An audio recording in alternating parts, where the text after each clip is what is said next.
Welcome back, everybody, to another episode of Carb Watch. I'm your host, Ben Rogers, and today we have one of our most frequent guests on the podcast, and I feel super lucky for that, and we get to talk about cool things, and he has a gym in Knoxville, Tennessee called Trinity Strength. He is none other than Zack Kramer. Zack Kramer, how you doing? Doing good, man. How are you doing? I'm wonderful. Thank you so much for joining us again. I rewatched the podcast episode you did with Dr. Rogers on dictations. What was that? A few months ago? Yeah, about a month ago or so. And I wanted to follow up a little bit with you on that and talk about breathing, talk about weight loss, just a whole gamut. But first, tell me kind of how you think about weight loss as a coach in your gym. You know, what's something about weight loss, a way that you look at it that people might not realize? Yeah, it's a good question. I guess I don't necessarily think purely about weight loss. We think more about health overall, which obviously weight loss fits into. But that's not necessarily, we want to think a lot more about just healthier living. So if we're looking, I guess what way I would say is we don't really have like a lose this many pounds as fast as humanly possible, because we're going to think more about how can we create a healthy lifestyle for you that's going to be sustainable past the point you lose the weight that you want to lose. I find that so important because, you know, I see so many of my friends, people that we see in the office who, you know, they have this goal and they'll do whatever it takes to get to that goal, but they don't think at all about sustainability and whether or not you can keep that up. And what I'm hearing from you is that it's more like a, you know, the goal is actually what can you do every single day, that sort of thing. Yeah. I mean, if you just have to be a little more patient, let the weight loss happen a little bit slower, but overall get healthier. Because you can do weight loss in an unhealthy way too. Oh, totally. And then you end up, you know, gaining it all back. And I know for so many of our listeners, that's the most frustrating part of weight loss. It's, you know, you get down 15 pounds, but then 6 months later, you've gained it all back plus 3. You know, like that's the most frustrating part. And it almost gets you out of your rhythm, you know. Mm-hmm. But one thing I wanted to talk to you about is breathing and weight loss. How are they correlated? Yeah, it's definitely not something that people normally think of. I think the easiest way, or the kind of the initial point to go to when you ask about weight loss and breathing, is just to discuss, you know, how do you actually lose weight? And I think that's, you know, it's kind of confusing. What actually happens to the physical weight? So if we're actually talking about pounds or kilograms, what happens to that when you lose it? And the actual answer is that you breathe it out. So even if we discuss, right, like we burn fat or we burn calories, what's actually happening is we're converting that fat or calories into fuel or different things we're going to use it for. And what's interesting is most of that, if we're going to lose the weight, it converts into carbon dioxide and we breathe it out. And that's just kind of like the chemical process. That's how you get rid of it. So are you saying like because I'm a complete layman here.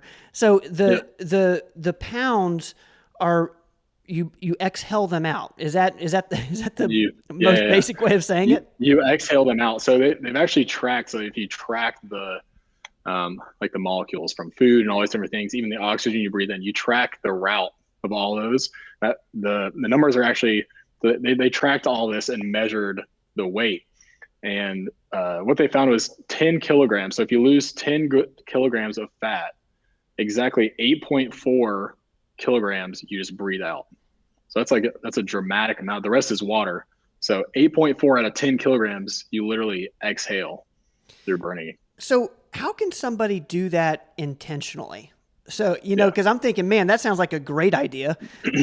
So how can we be intentional about that? Is it through like our workouts and the way that we're breathing? I know you're a huge proponent of nose breathing. Yeah.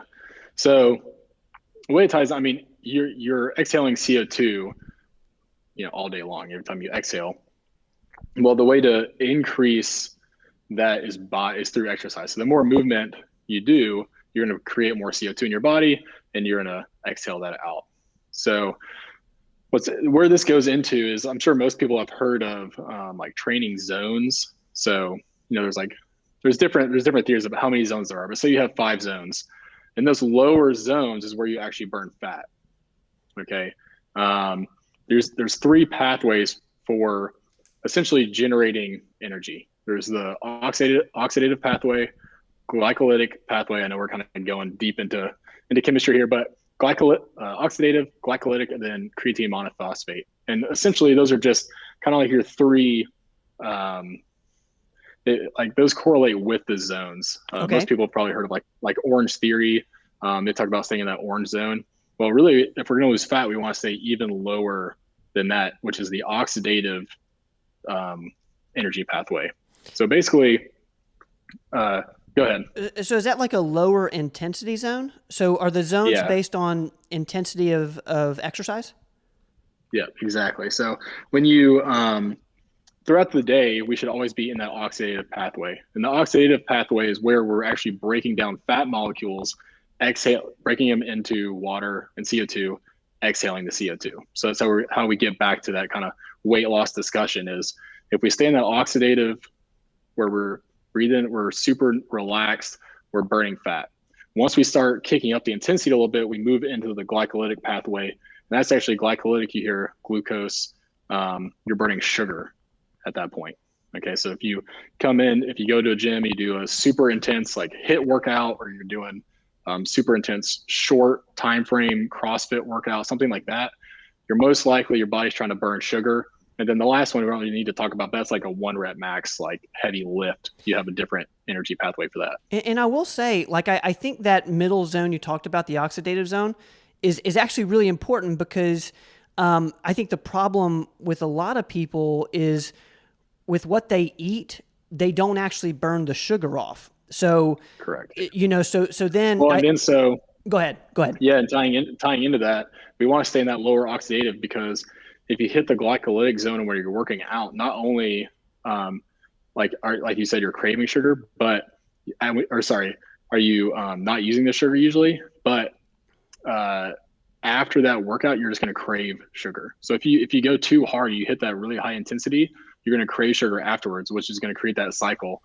And kind of if you're trying to diet or something, and then you're working out super intense, it's going to force you to crave sugar, and most likely you can't control your kind of like temptation to jump into sugar at that point. You can't control the cravings, and Right. I think what you're hitting on, and what we hear all the time is like you can't out exercise a bad diet. You can't, really, Right. exercising's, And they need to meet. They need to merge. yeah, there needs to be some sort of integration. And I think Hmm. what you're talking about is the reason why, there's that idea that you can't, if you're trying to lose weight, exercise really isn't the best option. But talk to me about that lower stage, that lower Yeah. phase. Like, give me an activity that's like. Like, what are we doing? Is it just breathing? Yeah. So honestly, you can stay in that oxidative. Like I said, maybe we'll come back to day to day, like daily routine stuff. Yeah. But we stick with exercise for a minute. Really, as long as you stay nasal breathing, you're more than likely going to stay in that oxidative pathway. Now, once you really, really adjust to being able to breathe through your nose and it opens up and you can go a lot harder, you may begin to get out of that pathway. But for 99% of us, if you're nasal breathing while you're working out, I mean, the whole workout, you only breathe in through your nose, you're going to end up staying in that lower intensity. And really what I mean by that is in order for you to breathe through your nose, you're going to have to stay Yep. at a lower intensity, which will keep you in that zone of burning fat. Even because I've really focused on nasal breathing during my workouts the last Hmm. year or so, and I have noticed like my ability to go harder has Oh yeah. increased. The more I You adapt a lot. does that mean, is that a bad thing or is that a good thing? No, that's awesome. I mean, you want to be able to breathe through your nose regardless. All that means is that you may be able now to kick into some of those higher zones. Like for instance, like I can hang out with my heart rate around 170, 180 and still be nasal breathing now. So I'm going beyond that oxidative pathway more than likely, and I'm starting to do a little glycolytic work. But it does give you, even at that point, it gives you the ability to pull down a lot faster. I'm sure. Do you feel like the ability to recover is a little bit easier, even when you push it? Yes, what I've noticed is it felt the recovery was the workout for me. So I Mhm. didn't have a hard time nasal breathing, for instance, while doing a HIIT workout, like some sort of Tabata type exercise. But where I did struggle was when I stopped and I Mhm. felt like I need more air, and Yeah, yeah. and that's where I think I made my gains, was by forcing myself Force yourself to stick with that. to Yeah. stick with it. And you feel a little panicky at the beginning, and then Yeah, over time you just get more used to it. And the yeah, yeah. way I understand it is that it's my body getting used to having more CO2 Exactly. staying in. Can you kind of talk Mhm. to us about that, like why that's important? Because I've heard you say carbon dioxide a couple times. Is that related to the whole weight loss thing? Yeah. So maybe we'll. I'm trying to think where to jump in with that, but essentially, you're right. So when you're nasal breathing like that, you're building up that CO2, but because you're exhaling so much less, you're building up a ton of CO2 exercising, but you're only letting yourself exhale through your nose, which doesn't get out as much air as exhaling through your mouth. Right. So your body's holding on to some of that CO2. And we can go as deep down this other rabbit hole as you want, but essentially, CO2 is essential for releasing oxygen into your muscles. So that's why you want to increase your tolerance to CO2, so that you can have more CO2 in your body, which helps you actually use the oxygen you breathe. Which would lead to more endurance, Correct. which would lead to your ability to lift more weight or whatever. So Mhm. that's how you're actually going to get stronger. But Right. I'm still. Can we tie it back to you're Yeah. breathing out pounds? Like So is yeah, so what I was going to do is tie it back to essentially how we want to stay in the oxidative pathway throughout our day. Um, and basically what you're doing, so you're increasing your by exercising like that, you're increasing your tolerance to CO2. Keeping your mouth closed, sleeping with your mouth closed, you're increasing your tolerance to CO2. right. So without going too in depth to it, let's also just kind of um, make this corollary between CO2 and stress. Okay, so just like you said, you get done with your workout, that CO2 is built up a lot, and you feel like kind of freaked out Yeah. Yeah. because it creates this panic. And anytime you feel like you're suffocating, so just to make it even more clear, if you hold your breath for a really long time and you feel like, oh my gosh, I can't breathe, I need air, what that feeling is, you're actually experiencing the buildup of CO2. So it's not that you don't have enough oxygen, it's that buildup of CO2. So again, that's just a way to think about, if you can't breathe and you're holding your breath, you get super stressed out, and that's because of the buildup of CO2. Okay, so tying this into day to day, if we are not very tolerant to CO2, then you're more likely to breathe through your mouth. Okay, Correct. back to your exercise example. That workout, your CO2 is high, you're breathing through your nose. What do you actually want to do is breathe through your mouth. Okay, Right. and when we're breathing through our mouth, we're much more likely to be in that glycolytic or sugar burning pathway, which is going to burn sugar and make us crave more sugar. When, So when, if we're when we spending when we give in and breathe, take in more air and breathe out more air. correct, Okay. Okay. yep. And so basically, if you're breathing through your mouth throughout the whole day, what you're doing is kicking your body into that glycolytic pathway. Even if you're just sitting at your desk, you're sitting at your desk and you're making your body work like it's in a higher zone than it needs to be.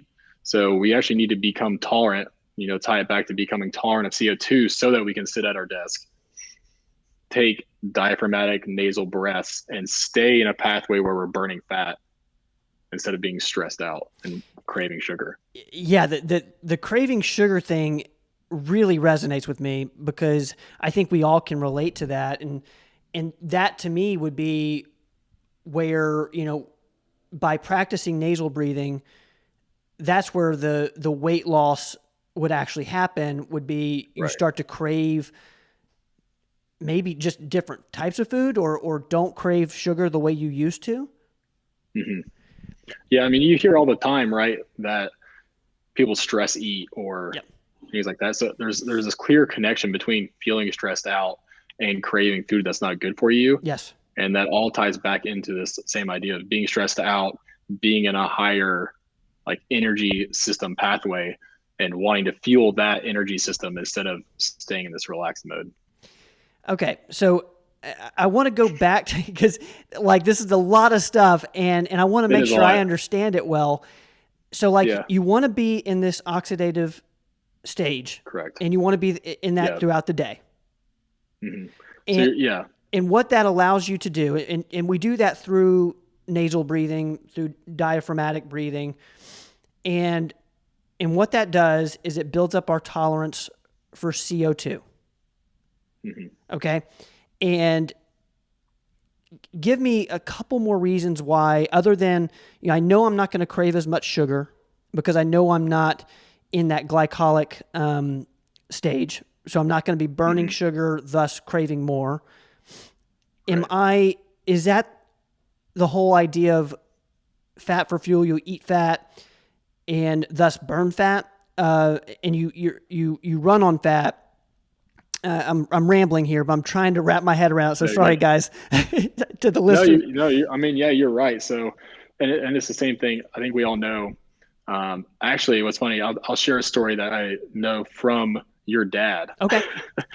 In high school, we did I think it was Andy, Dr. Rogers, and I did a team triathlon, and I had the bike portion of it. Well, that was the first time I'd ever had one of those gels, and I'd biked maybe 30 miles or something, and I was starting to drag. And I remember your dad had shoved all these gels into my pockets. I was like, I don't know, I've never had one of these, but I was dying, and I took one of those out and had one of those gels, and it's just pure sugar, Right. at that point. And if anyone who's ever done a long endurance type event and had one of those gels, they know, boom, it's like a rocket booster of energy. And that's how we want to think about the sugar, right? It gives us this quick energy. We burn it and we're done. So you're in and out of that pathway. So you can use that to your advantage if you're, training for something specific or you need that. But that's how we want to think of it. We really want to be in the other pathway the majority of the time. And, to go to the total other end of the spectrum and think about sleep, we should obviously be burning fat while we're sleeping, but a lot of us are mouth breathing while we sleep. And you're even keeping your body in that stress state that's craving sugar to keep it going when you're sleeping. Is there an argument for, say you're nasal breathing throughout the day and you're deciding, okay, this is what I'm doing, but I'm going to stay in this oxidative state, and I'm not going to work out for 2 weeks, and I'm Yeah. only going to focus on nasal breathing. Is there an argument that could be more beneficial from a weight loss perspective than Oh, absolutely. working out every single day, but not? There's people who lose hundreds of pounds simply by changing how they breathe. And So by changing how you breathe, you're just talking nasal breathing. nasal breathing, yeah. Is there any? And there's a big commitment to the sleep part as well, because Yeah. you can end up looking at mouth tape and things like that to force yourself to breathe through your nose at night. Have you been doing that during your workouts? Just out of pure curiosity, do you tape your mouth Yeah. during like a row session or something? I've never taped my mouth during exercise. I guess I just really focus on keeping my mouth closed. Yeah. And that's what I really encourage people to do is, regardless of their workouts, you don't have to change your workouts. You don't have to change anything you do. You just have to commit to at least a month of just nasal breathing. 99% of us don't have a competition coming up or something like that in the next week where changing or doing less intensity is going to affect some outcome of our lives. And more than anything, it's just kind of like taking a humble pill and saying, okay, I'm not going to be able to go as hard as I normally do. I'm going to be okay working out with less intensity for a month, but I'm going to focus only on nasal breathing. And that's what I did. And honestly, after a month, I never looked back. And I think I opened my mouth for a workout the other day for the first time in maybe 6 months. So I think that's actually really, really important advice, because as I was trying to transition to nasal breathing workouts, the biggest thing for me was intentionally not going as hard as I would originally, right. with the idea that I don't want to open my mouth. And Hmm. and that was, you almost feel like, okay, well, you're not getting as good of a workout. But can you tell us, like, I've noticed I'm able to go a little bit longer once I get used to it, and a Yeah, little bit yeah. harder. And is that kind of the same thing you're seeing with you and your clients? Yeah, absolutely. You can you adjust fairly quickly, and you can definitely go longer. You can recover way faster. You can bring your heart rate down a lot quicker once you get used to that. And once you really start to push it higher and higher and higher, nasal breathing only, what's kind of fun from there is if you push it all the way to the edge and then you decide to open your mouth, it does feel like all of a sudden you've turned on another gear. And we actually teach gears of breathing here. So how to transition from certain types of nasal breathing into nose mouth and into mouth mouth. And we treat it just like gears of intensity where depending on how hard you want to go, you shift up or shift down gears to push the intensity. So, talk to me a little bit about that. When would you want Okay. to shift up? Just for performance. Okay. So every now and then we'll do, like a competitive workout in here. And you can stay, for instance, say we're doing like a 20-minute long workout and seeing how many rounds you could get of something. It's what's fun is once you dial in your breathing like this, you can breathe nasal only for maybe 15 minutes and then essentially shift up in gears to mouth in, mouth out. And it feels like you have this whole new wave of energy for the last 5 minutes that you've just been holding in reserve the whole time. So that would be in a situation where you're really wanting a result right now, where Correct. you're wanting Correct. to, like you said, when you were doing the team triathlon, and you took that Hmm. that packet of the power bar Right. goo, So I'm and sure at the time I was mouth breathing hard the whole time. yeah, honestly, man, Yeah. like, and for everyone out there who's listening, I think nasal breathing has been, one of the biggest, has had the most positive impact on my life than, just about anything I've done, definitely within Yeah. the last year, which Hmm. is nuts to me because, I haven't even thought about the gear shifting. All I've thought about is closing your mouth.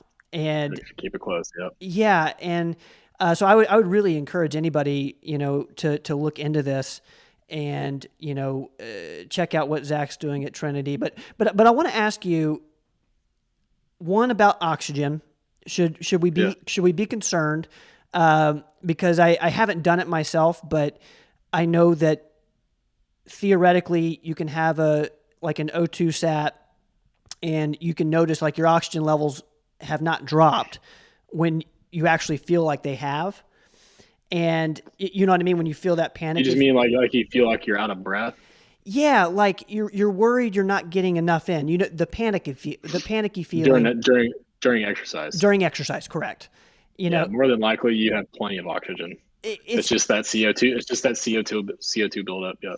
and the CO2, and I don't know if there's like a thing happening in your brain where your brain signals going off that something's wrong or something, and It is. but the truth is that your brain's lying to you at that moment. Is that kind of the way you look at it?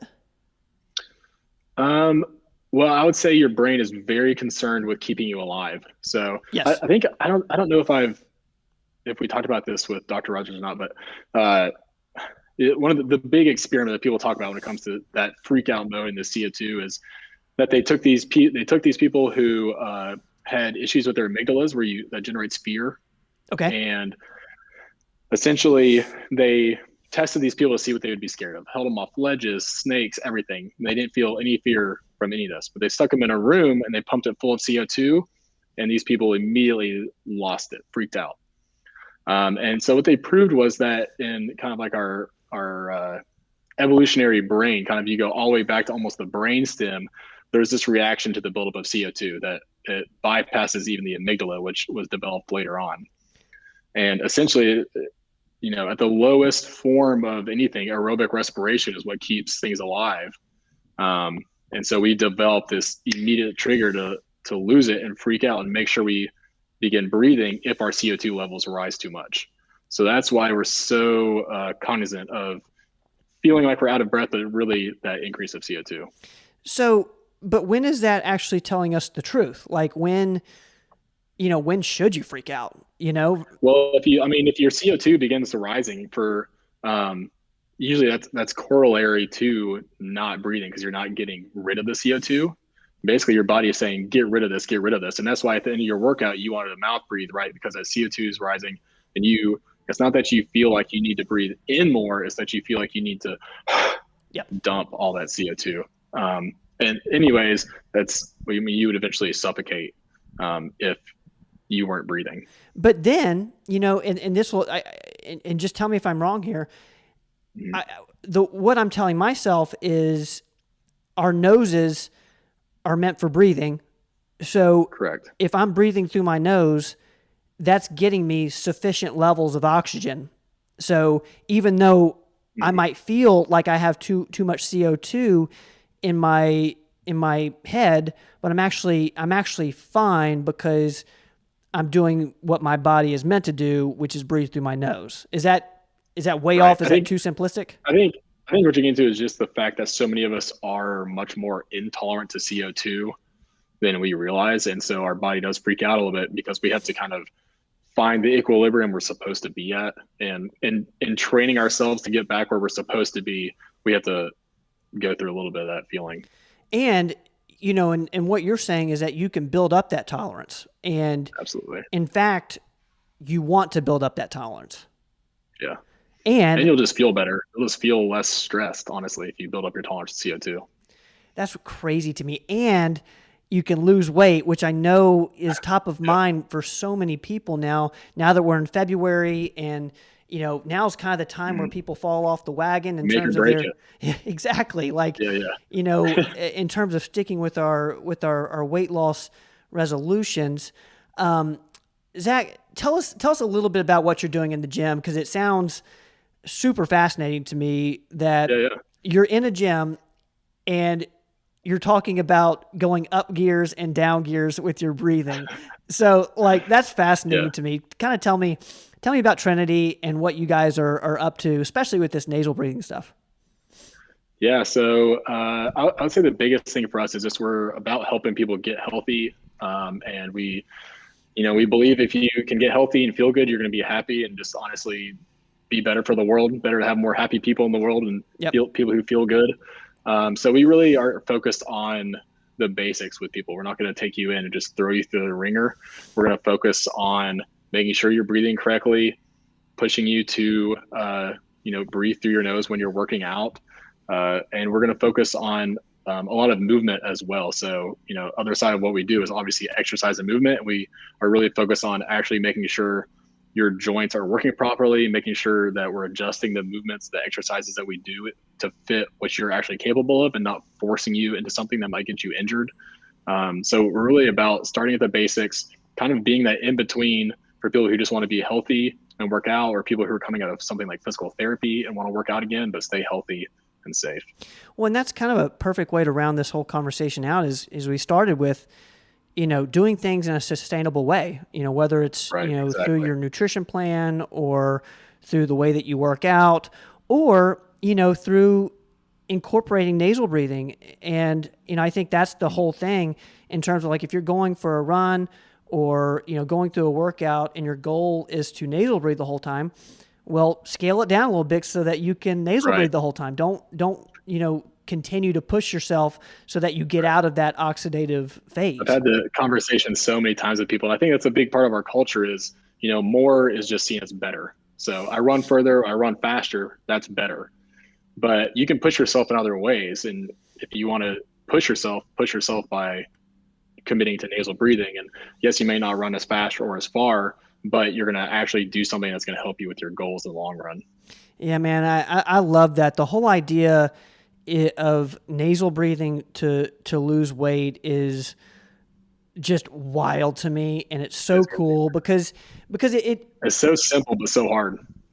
okay. So tell me the hard part because I know I got to be respectful of your time, but tell me what to use hard about it. Is it just the commitment? Is it the I think it's the commitment for people. I mean, I'm a nerd about this stuff, so I loved it and jumped head first in. But I know for a lot of people, like I've had the discussion about you have to go slower, you have to do less, and that's a hard discussion to have with people because they don't want to have to do less. They want to feel like they can do more. So it's mainly the commitment. Yeah, and being okay. I don't know if this is exactly correct, but being okay taking 2 steps back, Yes, to take 3 steps forward. exactly. I think that's a step that a lot of people maybe are unwilling to make. Same thing with workouts. They're like, as soon as I decide I want to, work out, they're working out, for 2 hours a day, 7 days a week. And, a week and a half in, I'm like super, super worn out and Yep, probably hurt, so it just seems to be all about sustainability, and nasal breathing absolutely. can kind of naturally bring that in. Yes, absolutely. Well, man, tell us how to find Trinity. What's your social channels? Give us Yeah. your website so people can find you. Yeah. You can check us out at trinitystrength.org. And Instagram's our main place. So just Trinity_strength. But yeah, check us out and at least hop into our newsletter. So we're sending out information all the time about nutrition, exercise, and a lot about breathing as well. Is there a link to sign up for that newsletter? Because we can put that in the show notes. If you just hop in on our website, hop in on one of our buttons on our website, and you'll be in. Cool. We will put those in the show notes, folks. Awesome. And I believe we're gonna get into your gym with some video here shortly. Some demos. Come on. So guys, stay tuned for that. We're gonna get some real life instruction from Zack here, and to everyone out there, thank you for hanging out with us. We've been thinking outside the box with Zack Kramer from Trinity Strength. Thanks, Ben. And as always, we're going to see you guys next time. Thank you, Zack. Appreciate you, man. Appreciate it.